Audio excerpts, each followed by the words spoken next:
सैफ अली खान के इस अपार्टमेंट में पहुंचने के लिए जिन सीढ़ियों का इस्तेमाल किया वो असल में आग लगने पर इस्तेमाल होने वाली इमरजेंसी वाली सीढ़ियां होती हैं, जो आप तस्वीर में यहां पर देख सकते हैं।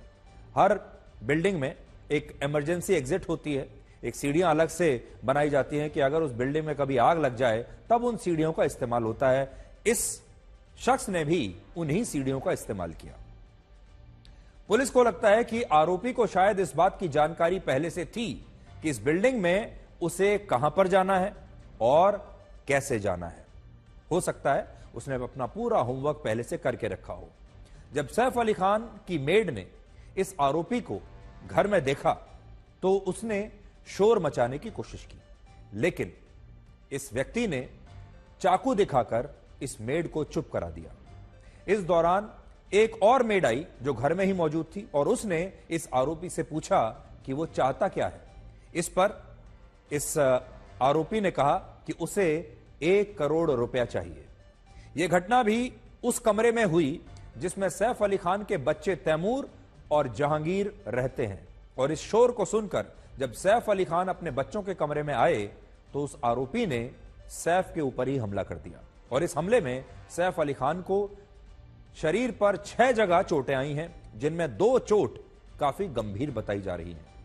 पुलिस का कहना है कि इस हमले के बाद आरोपी वहां से फरार हो गया। सैफ उस आरोपी को पकड़ नहीं पाए और देर रात 2:30 बजे हुई इस घटना के बाद सैफ अली खान और उनकी मेड को मुंबई के लीलावती अस्पताल में भर्ती कराया गया, क्योंकि इस व्यक्ति ने मेड पर भी चाकू से हमला किया। इस पूरी घटना को देखकर ऐसा लगता है कि यह एक ओपन एंड शट केस है और इसमें कोई सवाल ऐसा नहीं है जिसका पुलिस के पास जवाब ना हो। लेकिन हकीकत में यह केस अब भी काफी उलझा हुआ है। यह केस सिंपल केस नहीं है और इस घटना को लेकर हमें कुछ ऐसी जानकारियां मिली हैं जो आज भी कई सवाल पैदा करती हैं। इनमें पहली और बड़ी जानकारी यह है कि जब पुलिस ने घटना से 2 घंटे पहले का सीसीटीवी फुटेज देखा उस बिल्डिंग का, तो उसमें यह आरोपी कहीं नजर नहीं आ रहा। इससे यह आशंका पैदा होती है कि यह आरोपी हो सकता है हमला करने से कई घंटे पहले ही इस हाउसिंग सोसाइटी में या सैफ अली खान के घर में आ चुका था और शायद कहीं छुपकर बैठा था। दूसरी बात, जिस हाउसिंग सोसाइटी में यह घटना हुई उसमें गेट से लेकर सीढ़ियों तक कई जगह पर सीसीटीवी कैमरे लगे हैं और इन कैमरों की लगातार मॉनिटरिंग भी होती है। लेकिन इसके बावजूद आरोपी न सिर्फ इस सोसाइटी में घुसने में कामयाब रहा, बल्कि वो इस बिल्डिंग में सबसे आखिरी मंजिल तक पहुंच गया जहां सैफ अली खान अपने परिवार के साथ रहते हैं। यानी अगर इस बिल्डिंग में इतने सारे सीसीटीवी कैमरे लगे हैं तो उन कैमरों में कहीं ना कहीं उसकी फीड आ रही होगी, लेकिन किसी को भी यह पता नहीं चला कि एक बाहर का व्यक्ति इस बिल्डिंग में घुस चुका है और वो सैफ के घर तक पहुंच गया है। इसका मतलब कोई भी उन कैमरों को मॉनिटर कर ही नहीं रहा था। तीसरा, सूत्रों के मुताबिक पुलिस को अब तक ऐसे कोई पुख्ता सबूत नहीं मिले हैं जिनसे यह साबित होता हो कि आरोपी जबरदस्ती या कोई ताला तोड़कर सैफ अली खान के घर में घुसा था। इससे यह सवाल खड़ा होता है कि क्या अंदर से ही किसी ने इस आरोपी के लिए दरवाजा खोल दिया था। यानी इस आरोपी को कोई संघर्ष नहीं करना पड़ा घर में प्रवेश करने के लिए। ना तो इसने दरवाजा तोड़ा, ना कोई ताला तोड़ा, ना किसी चोर रास्ते से आया है। और एक बड़ा सवाल यह हो सकता है कि जब अगर कहीं कोई संघर्ष है ही नहीं तो हो सकता है ये किसी और रास्ते से या फिर खिड़की से भी अंदर आया हो। अभी इसके बारे में सही जानकारी किसी के पास नहीं है, लेकिन इतना पक्का है कि वहां किसी भी प्रकार के संघर्ष के कोई संकेत नहीं मिल रहे। अब मुंबई पुलिस ने इस घटना में घायल हुई सैफ अली खान की मेड को शिकायतकर्ता बनाया है और उसका बयान भी दर्ज कर लिया है। पुलिस यह जानना चाहती है कि यह आरोपी घर के अंदर कैसे घुसा और क्या सैफ के अपने ही स्टाफ में कोई ऐसा व्यक्ति है जो इस आरोपी को जानता हो या पीछे से इस आरोपी की मदद कर रहा हो। उसी ने हो सकता है ये सारी जानकारियां इस आरोपी को बताई हो कि इस बिल्डिंग में कैसे आना है। हमें यह भी पता चला कि सैफ अली खान के अपार्टमेंट के बाहर जो सीसीटीवी कैमरे लगे हैं उनमें यह आरोपी उनके घर में जाते हुए नहीं दिखाई दे रहा है। चौथा सवाल यह है कि क्या एक आरोपी इतनी बड़ी घटना को अंजाम दे सकता है? क्या यह काम एक ही व्यक्ति का हो सकता है या एक से ज्यादा व्यक्ति हैं? डॉक्टरों के मुताबिक इस घटना में 54 साल के सैफ अली खान को 6 चोटें आई हैं, जिनमें से 2 चोट गंभीर हैं। इनमें भी एक चोट ऐसी है जिसमें सैफ की रीढ़ की हड्डी में चाकू का एक टुकड़ा फंस गया था। और यह हमला जिस आरोपी ने किया उसका भी एक सीसीटीवी वीडियो हमें मिल गया है, जो रात 2:33 का है। तो यह ध्यान से आप देखिएगा, यह जो व्यक्ति है यह रात को 2:33 पर नीचे उतर रहा है सीढ़ियों से। यह वो फुटेज आप देखिए, यह एक फुटेज मिला है और अब यही कहा जा रहा है कि यह जो व्यक्ति इसमें आपको दिखाई दे रहा है यही हमलावर है।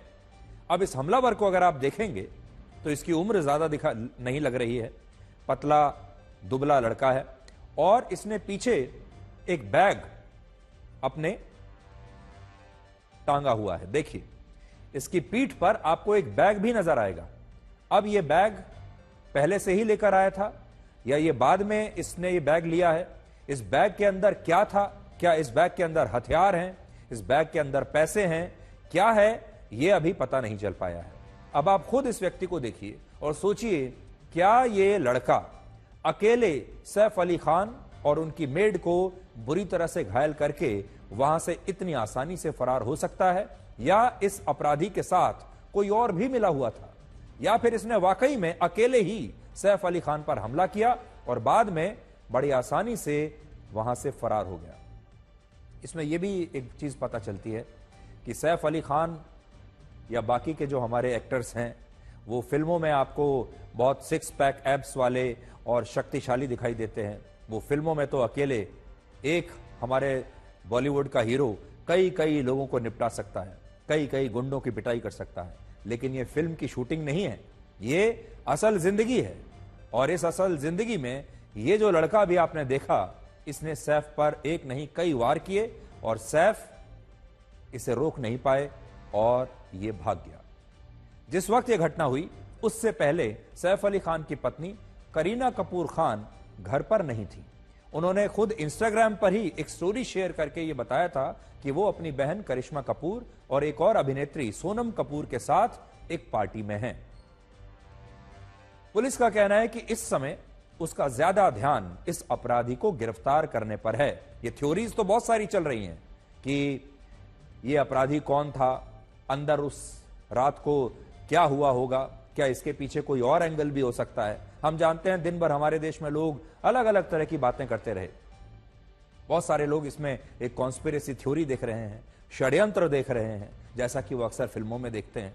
वो लगता है बहुत सारे लोगों को कि कहानी इतनी सिंपल नहीं हो सकती, इसके पीछे जरूर कोई ऐसी बात है जो अभी देश के सामने नहीं आ रही है। और जैसा हमने आपको शुरू में कहा कि हमारे देश में सेलिब्रिटी होना आसान नहीं है। हमारे देश में फिल्म एक्टर, और वो भी हिंदी फिल्मों का एक्टर होना तो बिल्कुल आसान नहीं है, क्योंकि उसके अपने फायदे भी हैं और उसके अपने नुकसान भी हैं।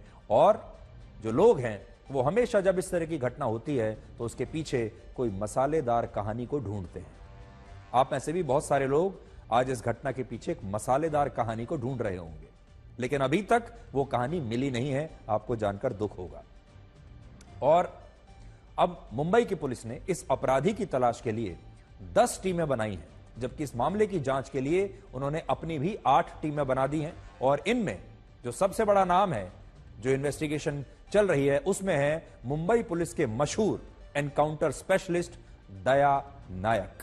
दया नायक खुद भी उनमें से एक टीम में शामिल हैं। और दया नायक आप जानते हैं मुंबई पुलिस में एक बहुत बड़ा नाम है, उन्हें एनकाउंटर स्पेशलिस्ट माना जाता है और वो इस तरह के केसेस को सॉल्व करने में बड़े माहिर हैं। तो आप ये समझिए कि बिल्कुल फिल्मी कहानी है, किरदार सारे फिल्मी हैं, कहानी बिल्कुल फिल्मी है, जो पात्र आपको दिखाई दे रहे हैं, जो घटनाक्रम है, वो सब ऐसा है जैसे आपको लगता है जैसे आप कोई फिल्म देख रहे हैं। और अब इस फिल्म में एक पुलिस इंस्पेक्टर की एंट्री होगी और फिर ये फिल्म 3 घंटे तक चलती जाएगी और आखिर में पुलिस आपको बताएगी कि असली अपराधी कौन है।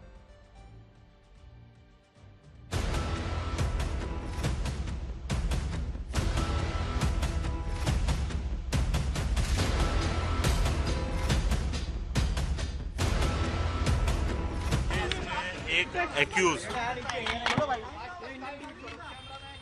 एक्टर के घर पे गया था, ऐसा इन्वेस्टिगेशन में पता चला है।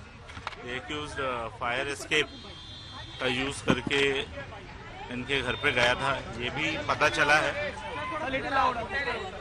अभी